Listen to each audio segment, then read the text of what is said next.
오늘 에베소서 6장 말씀을 우리가 함께 보고 있습니다.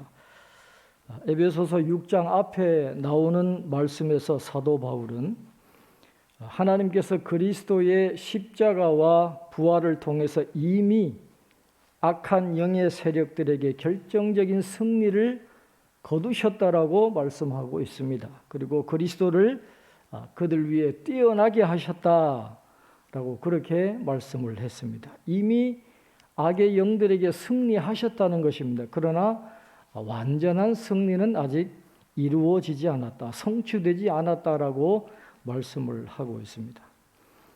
지금도 악한 영들은 공중에 거하고 있고 불순종의 아들들 가운데 역사하고 있습니다. 그리고 하나님의 교회를 공격한다, 그렇게 말씀하고 있습니다. 그래서 교회는 악한 영들과 싸워야 되고 그 악한 영들과 싸우기 위해서는 하나님의 전신갑주로 무장해야 된다. 오늘 말씀은 그렇게 이야기를 하고 있습니다. 교회의 오랜 역사에서 믿음의 선진들이 생각한 교회의 중요한 특성은 전투하는 교회예요. 에클레시아 밀리탄스, 전투하는 교회입니다. 싸우는 교회입니다. 교회는 하나님의 사랑과 기쁨과 소망과 믿음과 자비와 긍휼이 넘치는 곳임에는 틀림이 없습니다. 그러나 우리가 잊지 말아야 할 한 가지는 이 땅에서의 교회는 깨끗한 승리를 만끽하고 화려한 영광을 누리는 것보다는 전투하는 성격을 가졌다라는 것입니다. 사도 바울은 에베소 교회를 향한 당부의 끝자락에 이르러서 마지막 인사, 우리 주 예수 그리스도를 변함없이 사랑하는 모든 자에게 은혜가 있을지어다 라는 인사를 끝내기 전에 오늘 본문에서 하나님의 전신갑주를 입으라고 말씀하고 있고, 우리가 당면한 전쟁의 본질이 무엇이고 어떤 대상과의 싸움이고 어떻게 대처해야 하는지에 대해서 마지막으로 에베소 교회 성도들에게 말씀을 하고 있습니다. 바울은 오늘 10절부터 11절에서 보이는 현상의 배후에 어떤 실체가 도사리고 있는지를 주목해 보아야 한다, 그렇게 이야기하고 있습니다. 나타난 현상의 배후에 있는 보이지 않는 근원을 주목하고 알아야 영적 전쟁에서 이길 수 있기 때문에 그런 것입니다.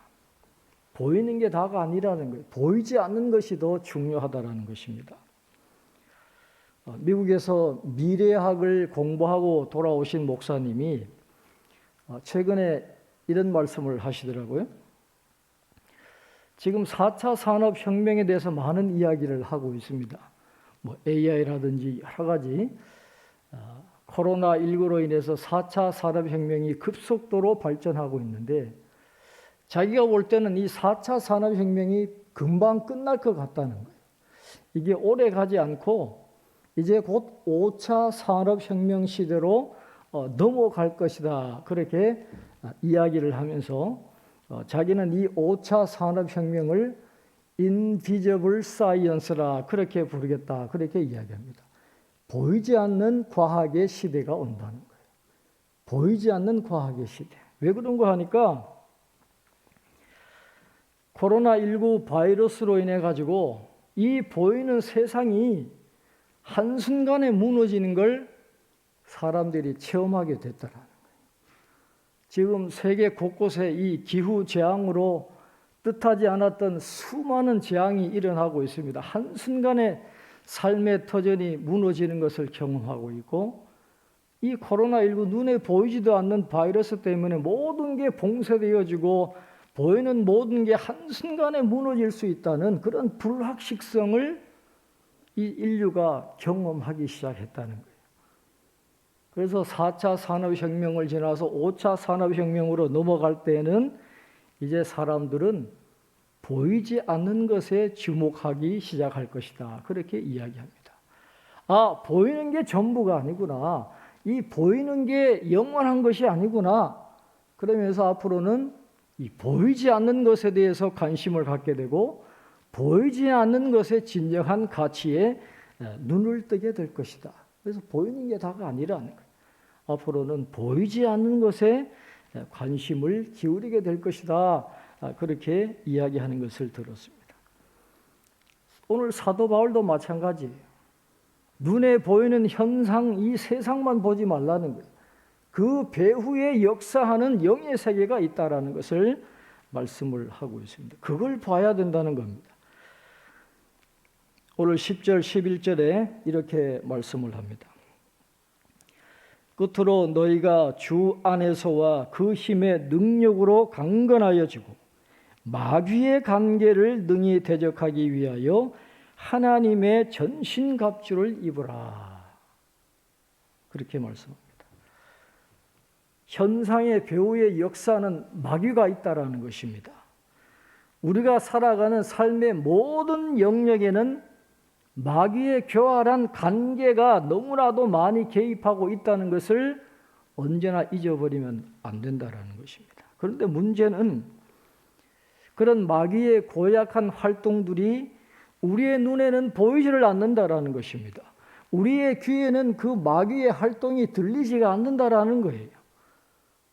오직 주 안에서와 그 힘의 능력으로 강건하여지고 하나님의 전신갑주를 입지 않으면 절대로 그걸 인식하지도 못하고 마귀의 관계를 능히 대적할 수도 없다라는 것입니다. 우리 스스로는 절대로 이 싸움에서 이길 수가 없다라는 것이죠. 그래서 하나님의 전신갑주를 입어야 된다는 겁니다.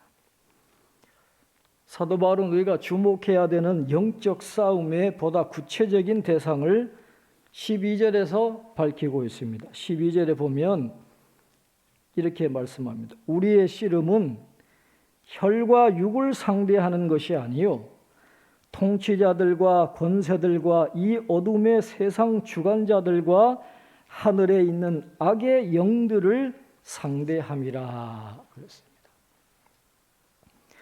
혈과 육은 싸움의 대상이 아니다라는 겁니다. 혈과 육을 상대하는 싸움은 핀트를 잘못 맞힌 것이고 번지수를 잘못 잡은 거예요. 사람이 우리의 싸움의 대상이 아니다라는 것입니다. 그 배후에 역사하는 영적인 세력이 있다라는 것이죠. 우리의 영적인 싸움은 통치자들, 권세들, 이 어둠의 세상 주관자들, 하늘에 있는 악의 영들을 상대하는 것이라는 거예요.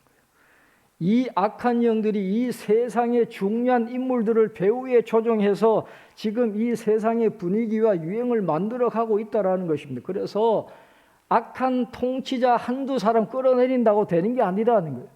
사람 한두 사람 끌어내린다고 되는 게 아니라 그 배후의 역사는 어둠의 세력을 물리치지 않으면 이 세상의 문제는 끝이 날 수 없다라는 것입니다. 우리가 싸우는 이 영적 싸움의 대상들을 사도 바울은 에베소서 1장에서 이미 제시해 놓고 있습니다. 에베소서 1장 21절에 보면 이렇게 말씀합니다. 모든 통치와 권세와 능력과 주권과 이 세상뿐 아니라 오는 세상에 일컫는 모든 이름 위에 뛰어나게 하시고 말씀했습니다. 바울은 우리가 상대하는 이 영적 싸움의 대상들이 이미 주님의 권세 아래에 복종하고 있다라고 말씀하고 있어요. 이미 주님은 그 모든 권세를 다 정복하셨다라는 것이죠.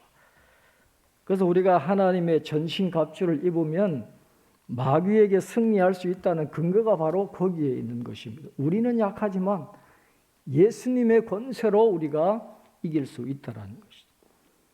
주님이 우리의 영적인 대적들 위에 계시기 때문에 오늘날 교회는 그리스도 안에서 얼마든지 원수를 능히 이길 수 있다 하는 것을 말씀을 하고 있습니다. 그래서 오늘 사도 바울이 제시하고 있는 하나님의 전신갑주를 쭉 살펴보세요. 등을 보호하는 장비는 없어요. 마귀에게 돌아서서 도망치는 사람을 보호하기 위해서 등을 보호하는 장비는 없습니다.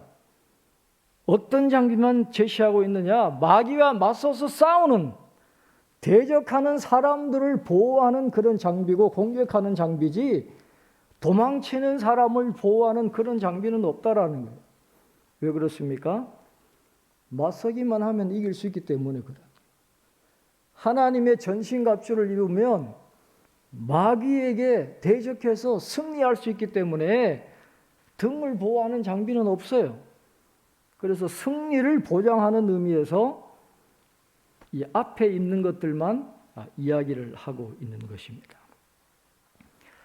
오늘 사도 바울이 소개하는 하나님의 전신갑주를 살펴보기 전에 오늘 13절 말씀을 우리가 주목할 필요가 있습니다. 13절 우리가 이번 주에 같이 암송할 말씀인데 우리 한번 같이 읽겠습니다. 그러므로 하나님의 전신갑주를 취하라. 이는 악한 날에 너희가 능히 대적하고 모든 일을 행한 후에 서기 위함이라. 아멘. 여기에서 주목할 단어가 두 단어인데 악한 날이라는 단어가 있죠. 그리고 하나님의 전신갑주를 취하라라는 이 두 단어를 우리가 주목해 봐야 됩니다. 사도 바울은 우리가 살아가는 이 시대를 악한 날이라 그렇게 규정하고 있어요. 우리는 지금 악한 날을 살아가고 있습니다. 그래서 우리가 이 악한 시대에 우리가 대적해서 싸우는 이 사탄이 결코 쉽게 얕잡아 볼 상대가 아니다라는 거예요. 우리 힘으로는 대적할 수 없는 그런 커다란 세력이 이 마귀다라는 것입니다. 인간의 무기는 절대로 이길 수 없어요.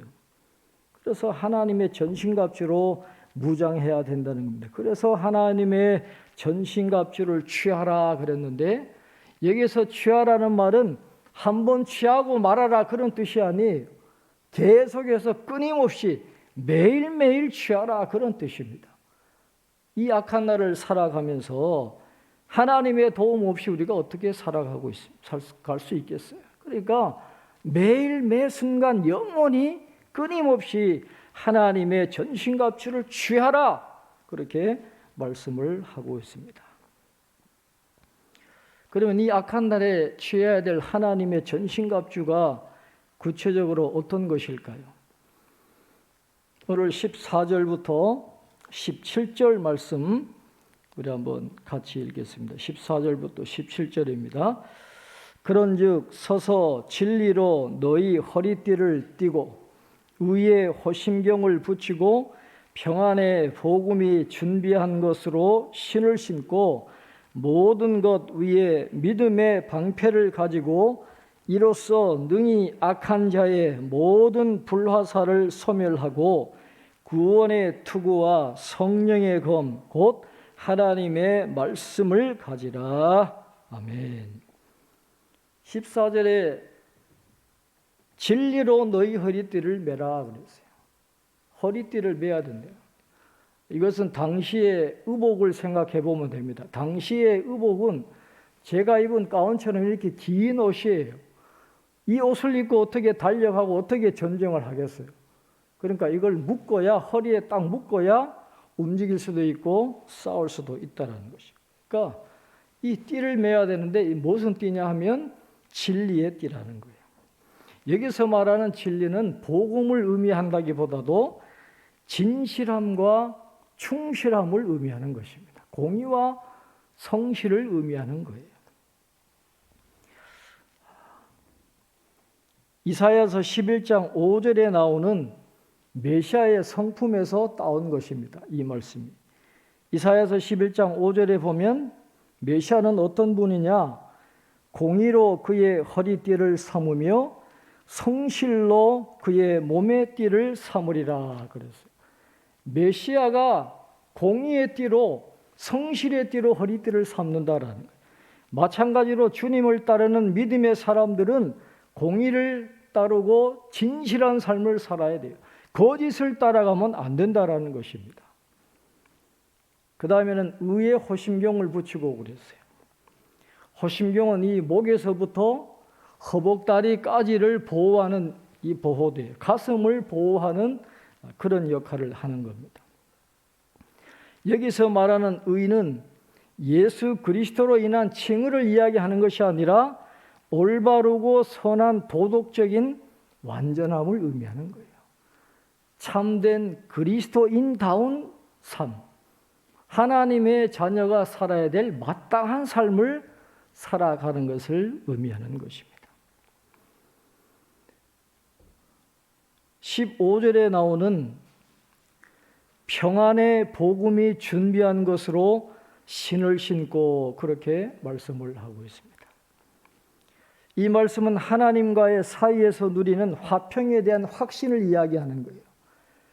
우리가 하나님과의 관계가 단절되었지만은 예수님 때문에 그 단절된 것이 이어지고 하나님과 화평된 것을 믿어야 된다는 것입니다. 그리고 곧 이것은 하나님과 인간의 화평을 도모하는 예수님의 그 의를 힘입어 나아가라는 거예요. 자기 의가 아니라 예수님의 의를 힘입고 나아가는 것입니다. 그리고 복음이 선포되는 곳에 하나님이 주시는 화평이 임할 줄 믿고 나아가라는 거예요. 복음의 능력을 믿고 나아가라는 것입니다. 세상의 군사들처럼 폭력을 갖고 가는 것이 아니라 믿음의 사람들은 평안의 복음을 들고 나아가야 된다는 것입니다. 이어지는 16절에 보면 모든 것 위에 믿음의 방패를 가지고 이로써 능히 악한 자의 모든 불화살을 소멸하고 그렇게 말씀을 했습니다. 여기에 나오는 방패는 작은 방패가 아니고 온 몸을 방어하는 큰 방패를 이야기해요. 모든 몸을 방패하는 그런 방패인데 바로 이것은 우리의 믿음을 상징하는 것입니다. 여기서 말하는 믿음은 그리스도의 능력을 의지하는 온전한 신뢰를 의미해요. 예수님을 온전히 신뢰하는 것입니다. 그것이 아니면 마귀의 관계를 막을 수가 없기 때문에 그래요.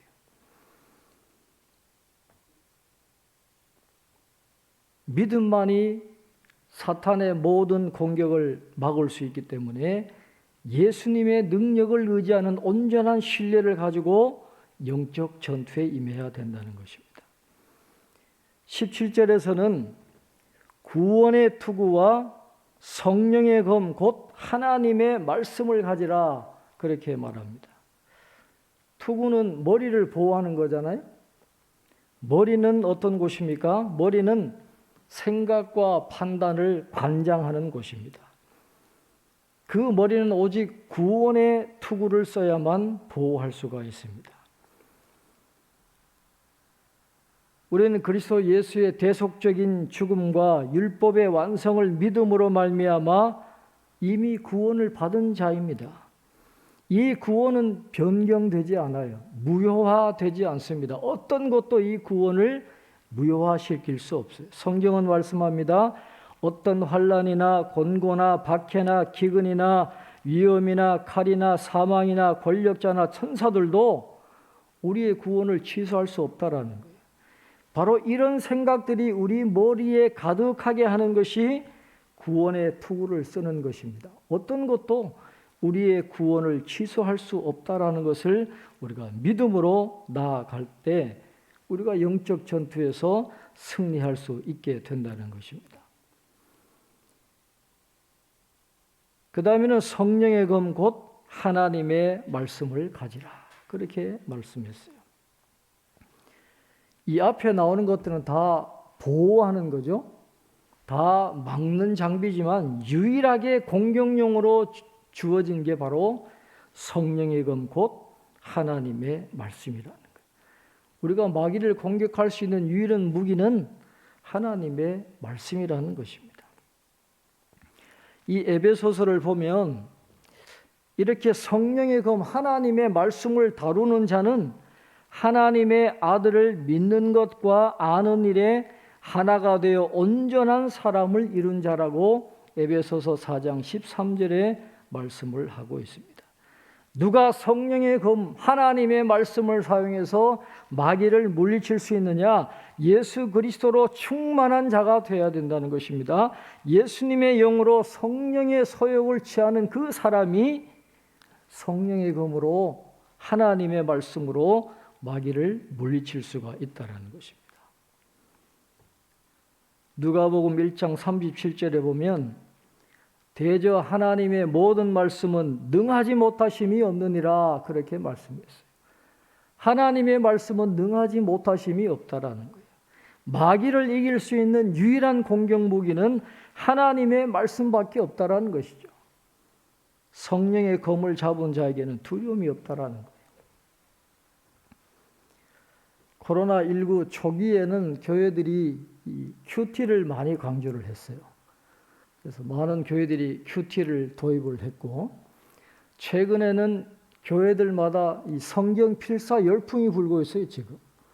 지금 비대면 시대에 교인들이 뭐에 집중하느냐? 그동안 읽지 못했던 하나님의 말씀에 더 가까이 가려고 몸부림치고 있어요.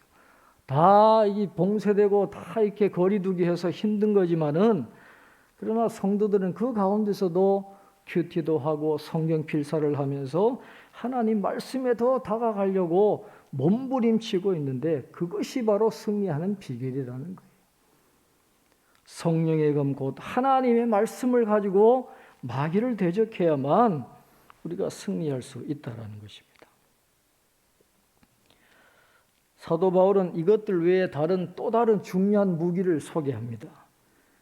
아까 지상의 교회를 전투하는 교회라 그랬는데, 지상의 교회는 전투하는 교회일 뿐만 아니라 기도하는 교회연다.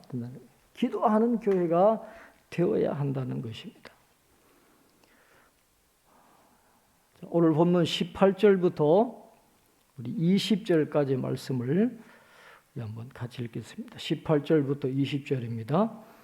모든 기도와 간구를 하되 항상 성령 안에서 기도하고 이를 위하여 깨어 구하기를 항상 힘쓰며 여러 성도를 위하여 구하라. 또 나를 위하여 구할 것은 내게 말씀을 주사 나로 입을 열어 복음의 비밀을 담대히 알리게 하옵소서 할 것이니, 이 일을 위하여 내가 쇠사슬에 매인 사신이 된 것은 나로 이 일에 당연히 할 말을 담대히 하게 하려 하심이라. 아멘. 18절로 20절 말씀을 통해서 사도 바울이 우리에게 주시는 교훈은, 우리가 아무리 영적인 전쟁을 알고 하나님의 전신갑주를 갖췄다고 해도 기도하지 않는 교회는 마귀에게 질 수밖에 없다라는 거예요. 우리가 아무리 하나님의 전신갑주를 입었지만은 그 잘 갖추어진 그 장비가 효력을 발휘하기 위해서는 반드시 기도가 있어야 된다는 것입니다. 기도하지 않는 교회는 이길 수가 없다는 거예요. 오늘 사도 바울이 이야기합니다. 항상 성령 안에서 기도하고 이를 위하여 깨어 구하기를 항상 힘쓰며, 항상 그랬어요. 마귀의 공격은 때를 가리지가 않습니다. 무시로 공격하고 사방에서 공격하기 때문에 항상 우리가 깨어 있어야 되고 항상 성령 안에서 기도해야 된다는 것이죠. 성도의 삶은 기도라는 의미가 바로 여기에 있습니다. 기도 없이는 삶의 모든 영역들이 유지될 수가 없다라는 것입니다. 기도는 우리의 무력함과 절망을 인정하고 백기를 흔들며 하나님께 투항하고 전적으로 하나님을 의지하며 도움을 요청하는 삶을 의미합니다. 하나님의 도움 없이 우리가 어떻게 살아갈 수 있겠어요? 그래서 기도와 삶은 한순간도 분리될 수 없는 것이죠. 그래서 기도의 중요성을 알고 있는 사도 바울은 에베소 교회 성도들에게 항상 성령 안에서 기도하라고 했고, 자신뿐만 아니라 여러 성도를 위하여 구하라고 했고, 로마 교회 감옥에 갇혀 있는 자기에게 담대하게 복음을 증거하도록 해달라고 기도를 요청하는 거예요. 사도 바울 같이 영적 거장의 기도만 하나님이 들어주시지 않고 에베소 교회 어린 그리스도인들의 기도도 하나님이 들어주실 거니까 나를 위해 기도해달라. 기도에 대해서 말씀을 하고 있습니다. 아무리 어린 그리스도인도 기도하면 하나님이 역사해 주신다라는 것입니다. 그래서 오늘 사도 바울은 이 시대의 우리 교회에 대해서 전투하는 교회다, 기도하는 교회다라는 것을 우리에게 가르쳐 주고 있습니다. 우리는 전투하는 교회가 되어야 돼요. 싸우는 교회가 되어야 됩니다. 그런데 때로 우리가 그리스도인으로 살아가고 신앙을 지키는 게 결코 쉽지가 않습니다. 얼마나 어려운지 우리가 실감합니다. 사람을 용사라고 말씀하시는데 용사기가 쉽지 않아요. 규칙적으로 기도하는 게 쉽지 않습니다. 규칙적으로 말씀 보는 게 쉽지 않아요.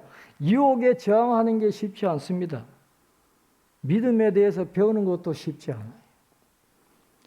기독교는 그 자체가 교육이거든요. 가르치는 것입니다. 그래서 우리는 배워야 되는데 이게 배우는 것도 쉽지가 않아요. 마귀가 그냥 내버려두지를 않습니다. 그래서 이 땅의 교회는 힘든 가운데서도 전투하는 교회가 돼야 된다는 거예요. 하나님의 전신갑주를 입고 싸우는 교회가 돼야 된다는 것입니다. 우리가 개인적으로 이러한 영적인 전투를 하고 있습니다마는 우리가 늘 견지해야 될 시각은 우리의 영적 전투가 항상 큰 전체 전투의 일부다라는 것을 늘 생각을 해야 돼요. 여러분, 전쟁터에 전쟁하는 그 군인들을 한번 생각해 보세요. 대다수의 군인들은 최전선에서 싸우지만은 다른 지역의 전투에 대해서는 알지를 못해요. 오직 모든 보고를 받는 장군만이 모든 지역의 전투를 알 따름입니다. 마찬가지로 하나님께서 알고 계시는 큰 영적 전투가 지금 이 세상 모든 곳에서 지금 전투가 벌어지고 있어요. 하나님은 아십니다. 그러나 우리는 잘 몰라요. 우리는 그 일부분에서 지금 싸우고 있는 것이고 저와 여러분 모두가 영적 전투의 최전선에서 매일매일 싸우고 있다는 걸 우리가 기억해야 됩니다. 그러나 하나님이 힘을 주신다라는 거예요. 큰 영적 전투의 흐름 속에서 내가 매일매일 싸우는 이 영적 전투에서 하나님의 전신갑주를 입으면 승리할 수 있다는 거예요. 그것이 하나님의 약속의 말씀입니다. 그래서 우리는 하나님의 전신갑주를 입고 전투하는 교회가 되어야 되고 기도하는 교회가 되어야 되는 겁니다. 우리가 교회에 대해서 잘못 오해하고 있는 게 있어요. 우리가 어떻게 교회를 생각합니까? 세상에 나가서 판판이 마귀에게 깨어지고 실패하는 자가 되어가지고 천부의 의지 없어서 나를 박제하시면 내가 누구에게로 가오리까? 그래서 교회 와서 위로받고 눈물 흘리고 다시 세상으로 돌아가서 판판이 깨어지고 그런 것으로 우리가 교회를 생각할 때가 많은데 교회는 그런 곳, 물론 그런 역할도 있겠지만은 교회는 하나님의 전신갑주를 입고 무장하는 곳이에요. 하나님의 능력을 힘입고 나가서 싸우는 그런 교회지 패배자가 돼서 날마다 와서 눈물을 흘리고 위로받고 돌아가는 그런 곳이 아니다. 하나님의 전신갑주를 입고 영적인 힘을 얻고 나아가서 싸워 승리하는 것이 이 교회가 되어야 된다는 것입니다. 그래서 우리는 전투하는 교회가 되고 기도하는 교회가 되면 하나님이 도와주시는 거예요. 그 믿음으로 우리가 승리할 수 있게 된다는 것입니다. 그래서 저와 여러분은 전투하는 교회가 되어야 되고 기도하는 교회가 되어야 될 줄로 믿습니다. 저와 여러분 모두가 지금 영적 전투의 최전선에 있는 거예요. 내 힘으로는 안 돼요. 하나님의 전신갑주를 취하라. 이는 너희로 악한 날에 능히 대적하고 이 일을 행하기 위해 서기 위함이라. 오늘 우리가 하나님의 전신갑주를 입고 모든 악한 마귀의 관계를 물리치고 능히 서서 하나님의 뜻을 온전히 이루어드리는 믿음의 군사들이 되시기를 주님의 이름으로 축원합니다. 기도하겠습니다. 하나님 아버지, 오늘도 저희들 부르셔서 예배 드리게 하시고 하나님의 말씀을 듣게 하심을 감사합니다. 하나님, 교회는 전투하는 교회가 되어야 되고 기도하는 교회가 되어야 한다라고 말씀해 주셨습니다. 진리의 허리띠를 띠고 의의 호신경을 입고 평안의 복음이 예비한 신을 신고 믿음의 방패를 갖고 구원의 투구를 쓰고 성령의 검 곧 하나님의 말씀으로 무장하고 항상 성령 안에서 깨어 기도함으로 승리하는 저희들 될 수 있도록 축복해 주시옵소서. 우리가 악한 날을 살아가고 있습니다. 마귀는 호시탐탐 우리를 노리고 있습니다. 우리가 깨어 무장하지 않으면 우리는 언제나 넘어질 수밖에 없는 연약한 저희들입니다. 저희들 불쌍히 여겨주시고 오늘 말씀과 같이 이 악한 날에 하나님의 전신갑주를 취하고 기도하면서 승리하는 삶을 살아가게 하여 주옵소서. 세상을 바라보지 않게 하시고 전능하신 하나님만 의지하고 신뢰하며 살아가는 저희들 되고 남은 생에 보이지 않는 것의 가치를 깨닫고 하나님을 예배하는 일에 온 마음과 마음을 온 몸을 드리는 저희들 다 될 수 있도록 축복해 주시옵소서. 이제 겨울이 지나고 봄의 기운이 싹트고 있습니다. 움츠렸던 우리의 마음이 다시 일어나게 하소서. 기도의 싹이 다시 트게 하시고 그리스도의 생명이 우리 안에 약동할 수 있도록 도와주옵소서. 영적으로 침체하고 경제적으로 많이 침체하였지만은 하나님이 함께 하시면 이 모든 것을 이겨낼 줄로 믿습니다. 이 봄에 다시 한번 그리스도의 생명이 우리 안에 교회와 이 나라 가운데 함께하는 귀한 시간들 될 수 있도록 축복하여 주옵소서. 코로나19로 답답한 시간을 보내고 있습니다. 그러나 이런 때일수록 더 하나님의 말씀을 가까이 하는 죄를 되게 도와주시고 교회를 통하여 힘을 얻고 하나님의 전신갑주를 입고 기도하면서 이 나그네 세월, 이 믿음의 세월을 승리하는 삶으로 잘 마무리해 나갈 수 있는 죄들 다 될 수 있도록 축복해 주시옵소서.